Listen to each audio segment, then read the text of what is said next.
Құрметті менің каналымның оқырмандары, 5-ші сынып математика 2-ші БЖБ-ның В бөлімінің бірінші нұсқасы. Бірінші нұсқада бірінші есепте 6-ға еселік 5 санды жаз дейді. 6 болады. 6-ны 2-ге көбейтеміз, 12 болады.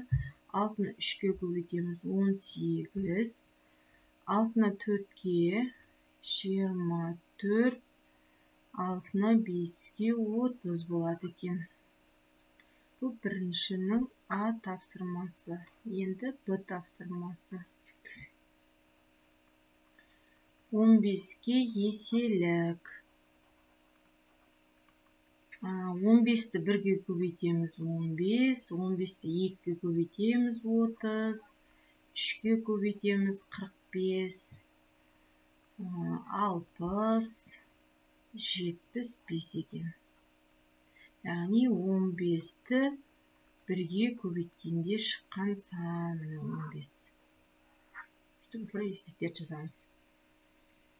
Енді В тапсырмасында осы сандардың ішінен 15 пен 6-ға еселік болатын сан дейді.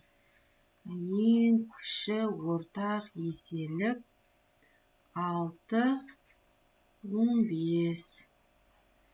Екеуіне ортақ болып тұрған және ең кіші болу керек, ол бізде 30 екен.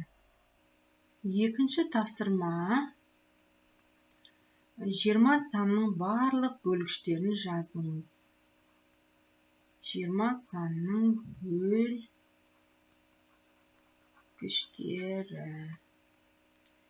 Яғни біз былай табамыз.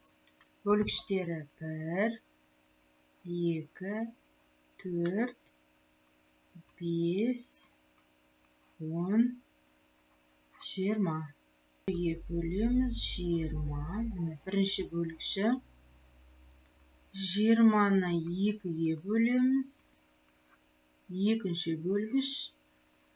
20-ны 4-ге бөлеміз. 20-ны 5-ге бөлеміз. Мұна 1, 1, 2, 3, 4, 1, 2, 3, 1, 2, 4, 5. Енді 10-ға бөлінеді. 28 санның бөлгіштері.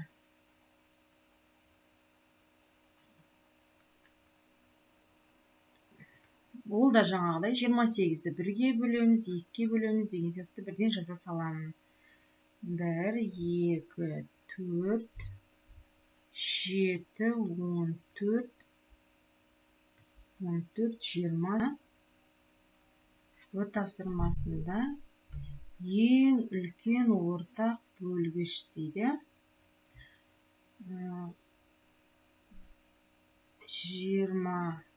20 мен 28-ге. Енді қарайық. Екеуіне ортақ болып тұрған 1, екеуінде де 1 бар, 2 бар, 4 бар. Басқа ортақ болып тұрған сан жоқ. Сол себепті бөлгіштері. Ортақ бөлгіш 4-ге тең екен. Үшінші тапсырма. 360 санын жай көбейткіштерге жіктеу дейді. 360-ты 2-ге бөлеміз. 180 2-ге бөлеміз. 90 2-ге бөлеміз. 45 5-ге бөлемін. 9 3-ге бөлемін. 3-3-ге бөлеміз. 1 болады екен. Бұл бізде А тапсырмасы. Б тапсырмасында 360. Енді бізге айтады, бірдей сандардың көбейтіндісі дәреже түрінде дейді. 2 бізде 3 рет кездескендіктен 2-ның 3 дәрежесі көбейту. 5 бізде 1 рет кездесіп тұр. 3 бізде 2 рет кездесіп тұр. 2-ге бөлінеді дейді. 2-ге бөлінеді. 3, 8.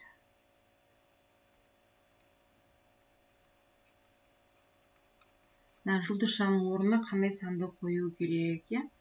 2-ге бөлінетін сан, яғни бірлігінде тұрған сандар 0 қоюға болады, 2-ні қоюға болады, 4-ті қоюға болады, 6-ны қоюға болады, 8-ді қоюға болады.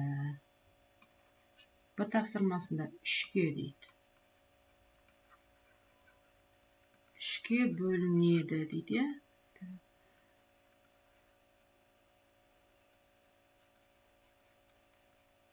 Жұлдызшаның орнына қандай сан қоямыз? Бірінші, мына сандардың барлығын қосамыз. 3 қосу 8 қосу 5 қосу 7 қосу 7. Қанша болды? Қазір бізде 30 болып тұр, е? Енді 30 болса, ол 3-ге бөлінеді, яғни 0 санды қоюға болады. 30-ның үстіне мына жерге 3-ті қоссақ, 33 болады. 33 3-ге бөлінеді, 3-ті қоюға болады. Енді мына жерде 6-ны қоссақ, 36 болады. 36 3-ге бөлінеді, яғни 6-ны қоюға болады. Одан кейін 6-ның орнына 9 қойсақ, 39 3-ге бөлінеді, яғни 9-ды да қоюға болады екен. Келесі В тапсырма. 6-ға бөлінеді дейді. 6-ға бөлінеді. 6-ға бөлінетін болса, бағанағыдай қайтадан барлығын қосамыз. 8, 5, 7, 7. Бізде 30 болып тұр. 30-дің үстіне 6-ны қосатын болсақ, 36 6-ға бөлінеді. Яғни жұлдызшаның орнына біз 6-ны қоюға болады және 0-ді қоюға болады екен. Біздің тапсырмамыз түсінікті болды деп ойлаймын. Яғни В тапсырмасында мына берілген санның жұлдызшаның орнына біз А тапсырмасында 0, 2, 4, 6, 8-ді қойдық. Б тапсырмасында жұлдызшаның орнына 0, 3, 6, 9-ды қойдық. В тапсырмасында 6-ға бөліну керек. Ол үшін жұлдызшаның орнына біз 0-ді қойдық және 6-ны қойдық. Сол кезде бұл 6-ға қалтқысыз бөлінетін болады. Каналға жазылуды ұмытпаңыздар, достарыңызға таратыңыздар. Жақсы, сау, сәлеметте болыңыздар.